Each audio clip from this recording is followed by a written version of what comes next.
Hello and welcome to this annotation video where we're going to look at the poem A Poison Tree by William Blake. If we have a little think about the background to this, we just need to make some notes at the top here, so follow along if you can. So this poem is written by William Blake, and we know that Blake is an early romantic poet. Romantic poets were sort of preoccupied, I suppose, with ideas of nature. They wanted to present things in simple ways for sort of the everyday people, not just for sort of the rich people who could afford to have a classical education. So they wanted to take things back to nature, they wanted to create them in simple ways as well. And usually what characterises romantic poets is this idea of songs. And this idea is really important to Blake. He had two sort of very famous works that he released. One was Songs of Innocence and one was Songs of Experience. And I believe this Poison Tree poem is from that collection of works, the Songs of Experience. He also illustrated his own poems as well. He had a great sort of artistic ability. He was, I think he printed the artistic illustrations, which was a nice sort of addition to those works. It's not something that's really that relevant for this poem though, but check out his artwork because that is really cool. He was also religious, but hated the Church of England. I'm just going to put that as C of E. It's usually the abbreviation that we used. He hated the Church of England, but he was heavily influenced by the Bible. Hence it crops up quite a lot in his poems. Biblical imagery is going to be quite important for this poem as well. So that's one or two little bits of background that you should know. Also, early Blake poetry was in a sort of nursery rhyme style. So when we're looking at this poem, The Poison Tree, we'll be able to notice quite easily that it's in a nice sort of early nursery rhyme style. Even children can understand it. I did actually read this out to my little girl who's 9 coming on for 10, and she kind of got what was going on in the poem. Wasn't very interested in it, but never mind. So we think about this idea of a poison tree. The first thing to note down is that this is an extended metaphor.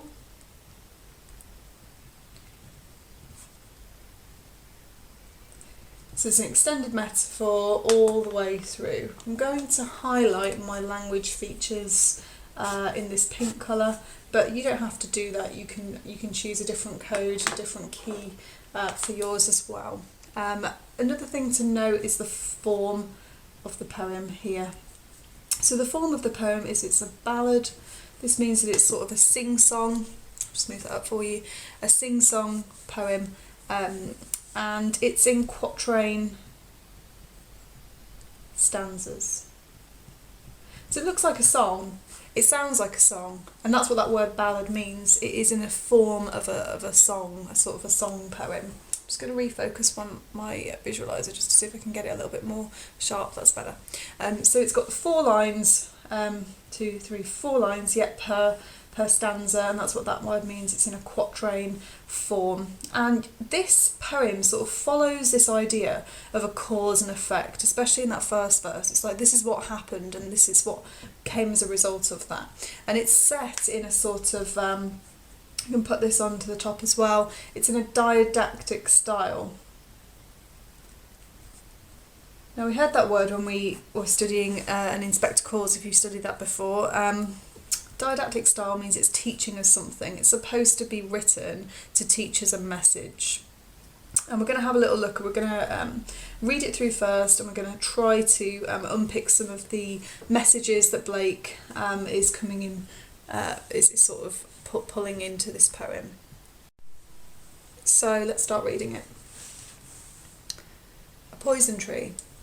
I was angry with my friend. I told my wrath did end. I was angry with my foe. I told it not, my wrath did grow.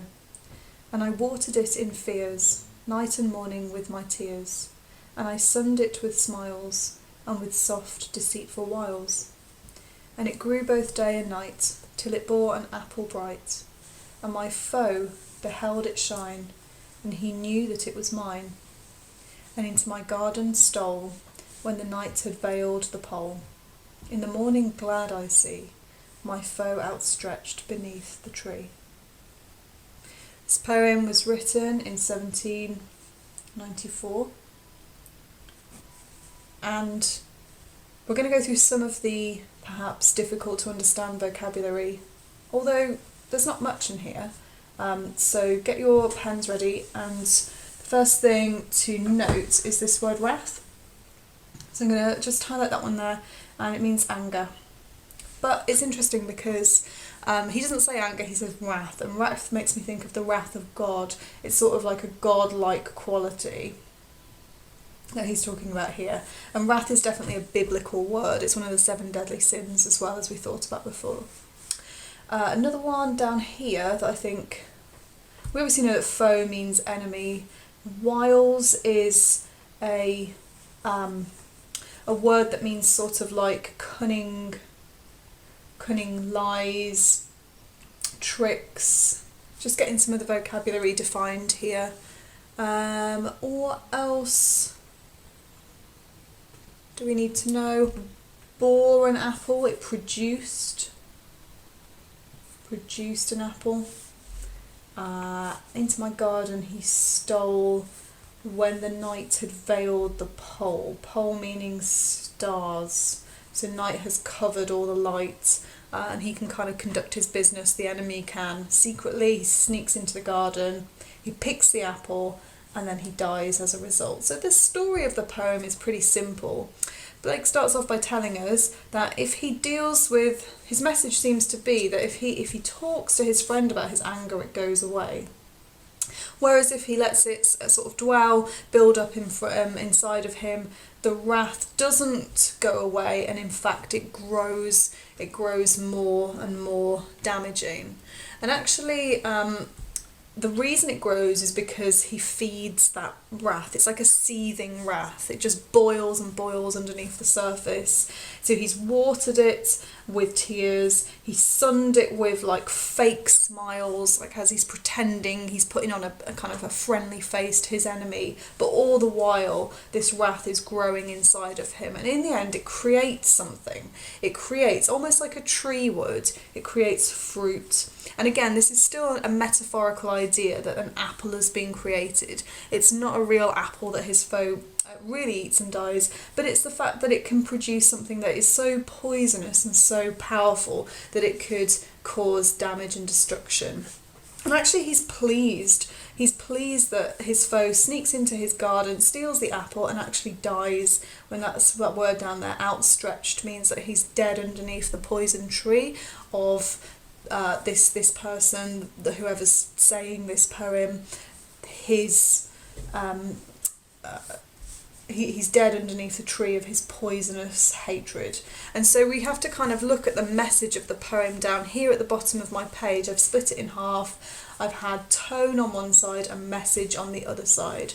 Now the message is just the themes, the ideas that are in the poem, and the poet's attitude to the themes. So I think there's quite obviously the theme of honesty going on here. That it's better to be honest about your feelings of anger than it is to let it breed resentment inside of you.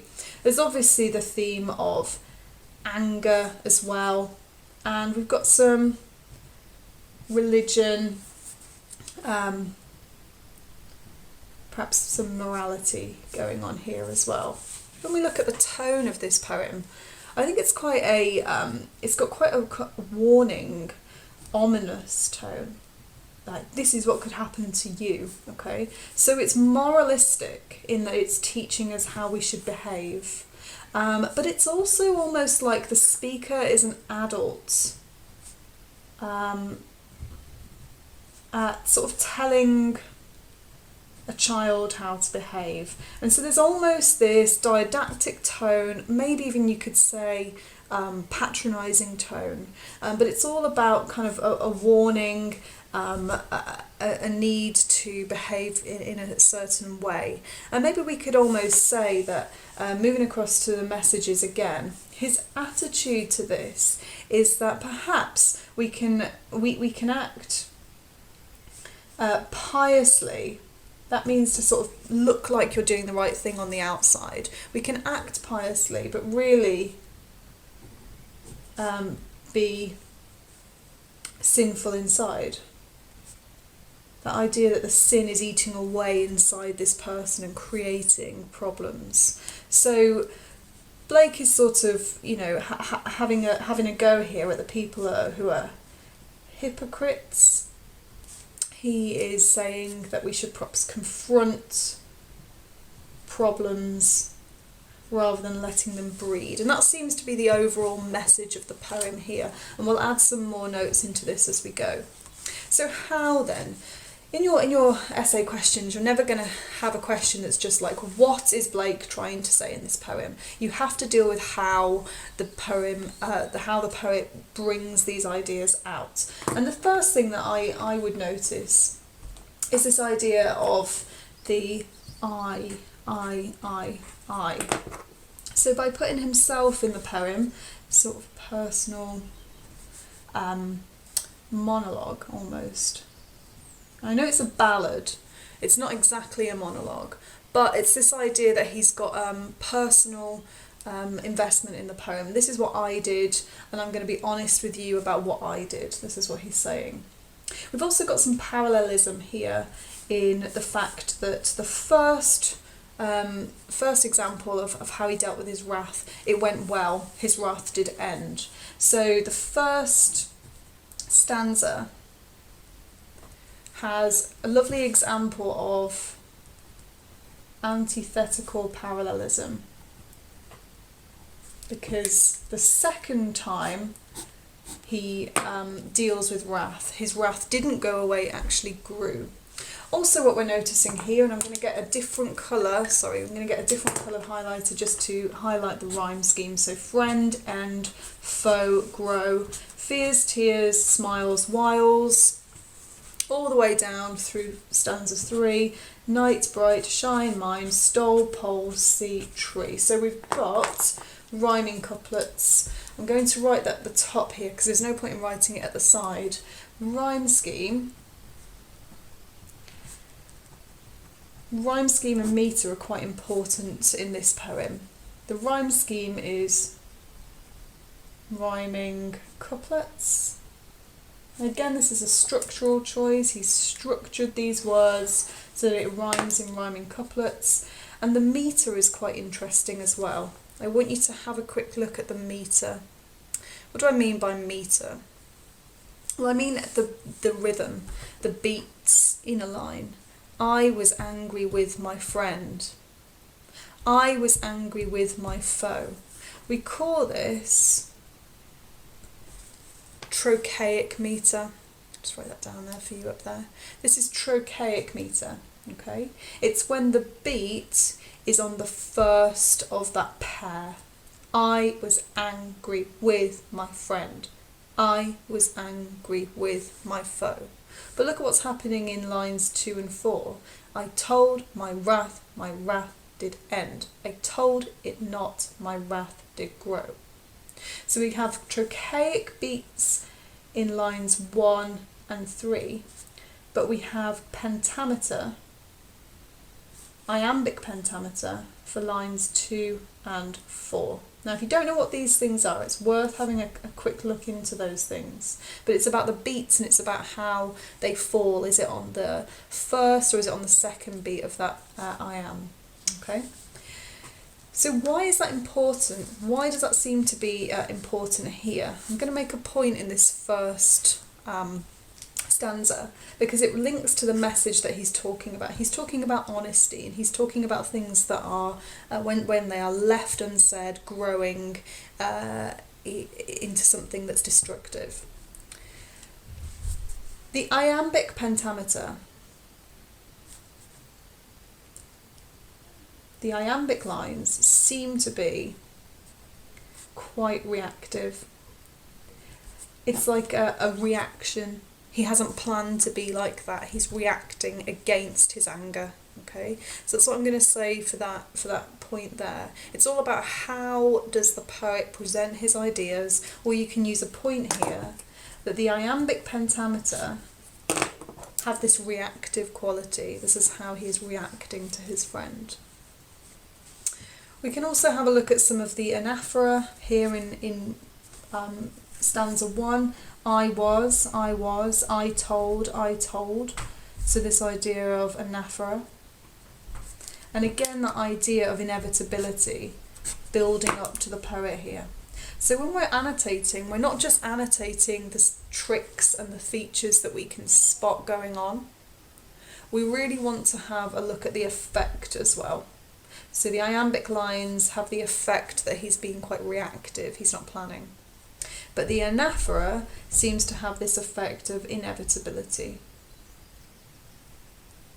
You can almost finish that without needing, if I read all of that out to you, you would know that you were going to end with this line. There's an inevitability to it, and that's how nursery rhymes sort of work. They're supposed to be memorable, they're supposed to be something that makes sense. So this is how this is working here with the anaphora, building up to this conclusion here about a growth. There's there's lots of points that we can make about this as well. Why don't we make the point that, sorry, mine's sort of getting a bit messy here, that it's a monosyllabic. Now I'm not happy just writing monosyllabic. Fine, I know that means one. I told my wrath did end. I told it not, my wrath did grow. The idea that it's monosyllabic, maybe it's quite rehearsed. Maybe it's the fact that it's like a bit uncivilized. Like he's saying, this is just your natural reaction. This is how humans naturally respond to things. It's the idea that we haven't kind of civilized our emotions, especially in terms of wrath that we feel towards people, anger. So we have to always have these linked effects on the audience rather than it just being, oh, I've spotted that that's a monosyllabic word, or I've spotted that that's an anaphora, okay?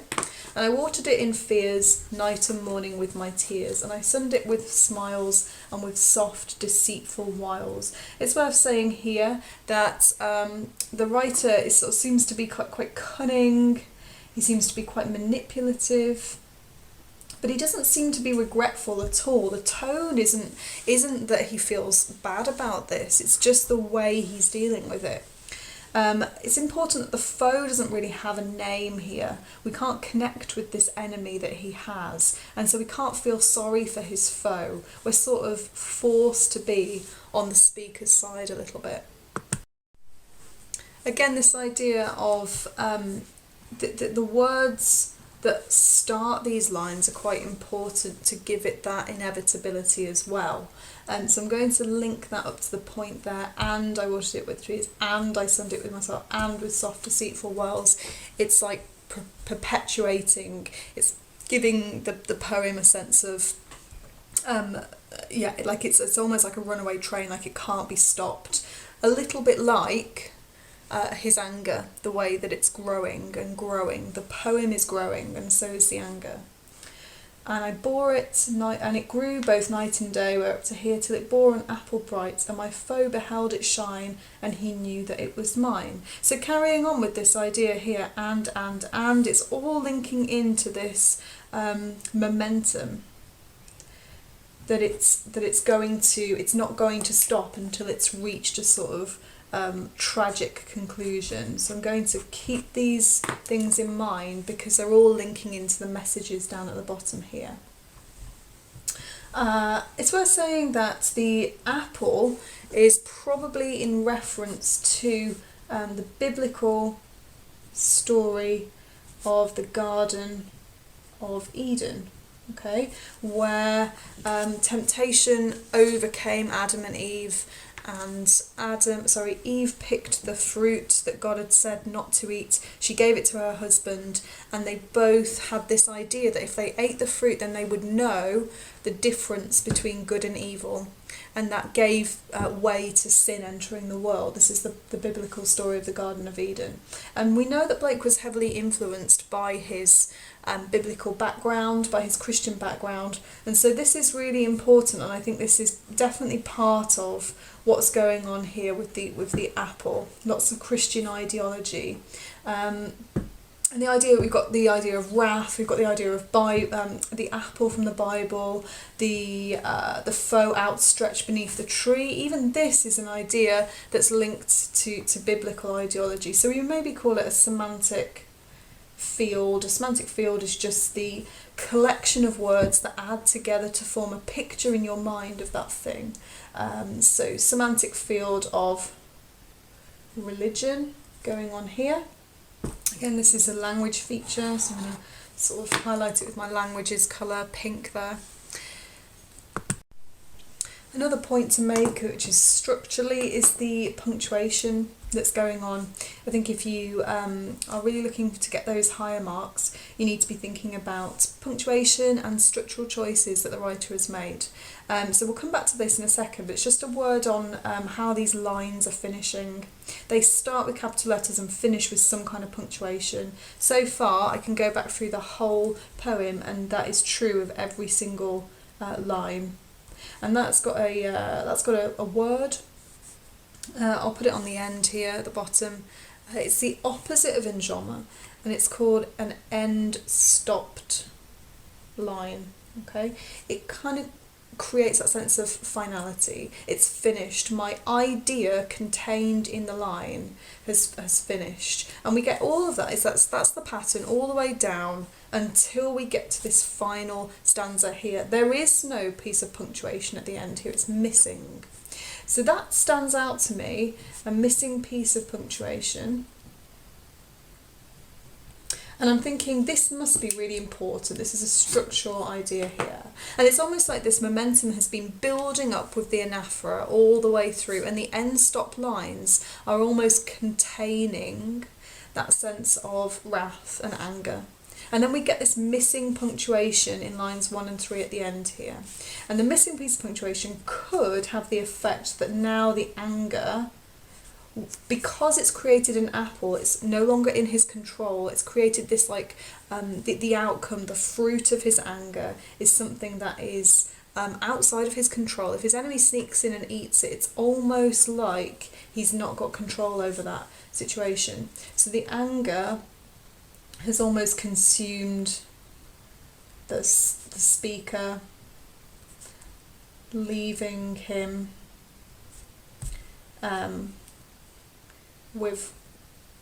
without the control he once had. So he's really controlled the ends of the lines all the way through, and now he hasn't got that same control. And at the end, I think we kind of have this we have this feeling again. We're never told the name of this foe, this enemy, but we get the idea that he's glad, and he kind of relishes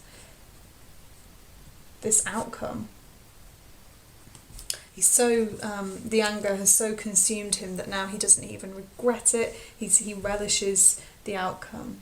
So what is Blake trying to teach us in this poem about honesty, about anger, about religion and morality? So this is what you have to come to at the end of this, after you've done your annotations all the way through. And there's so much more that we can say about this, but my video is quite long already.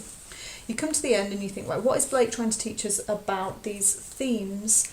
Honesty, anger, religion and morality. Well, don't be a hypocrite. Tell how you're feeling. It's this idea not to put a fake smile on if you're feeling angry. Quite a simple message. Anger is dangerous. It has death-inducing qualities. Even if this metaphorical apple doesn't really exist. That's how bad Blake sees unchecked rage. It's dangerous, and it can produce something that's very dramatic and tragic. And he also has this idea of religion and morality. Maybe the fact that some of these people who say, turn the other cheek, just be nice to people, maybe it is quite a hypocritical point of view. So I'm going to leave you with that one to think about. What is the point that he's making about the religious story? Why does it come into it at the end with the apple? What's the significance of it there? Okay. It's worth saying that Romantic poets thought that humans should be at the centre,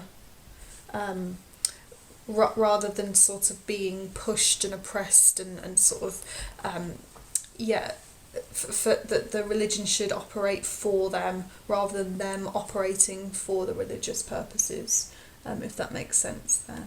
Okay, so I hope that you've managed to get the notes down for this poem, A Poison Tree. As you can see here, I've laid out my page so that I've got all my background details at the top. This is really helpful. I'm not going to put every single bit of contextual information about Blake up here because it's just not important. But I'm just picking out the really important bits of biography. We've got a note on rhyme scheme. We've got a clear distinction between language and structural features, and we haven't even gone into sort of some of the connotations with the more interesting word choices there. But we've got enough to be getting on with. We've got some links down at the bottom here to what message he's conveying, and we've got an idea about tone as well. So if your poem looks like mine, you've finished this task for today, and we're going to do another one tomorrow. Thank you for listening.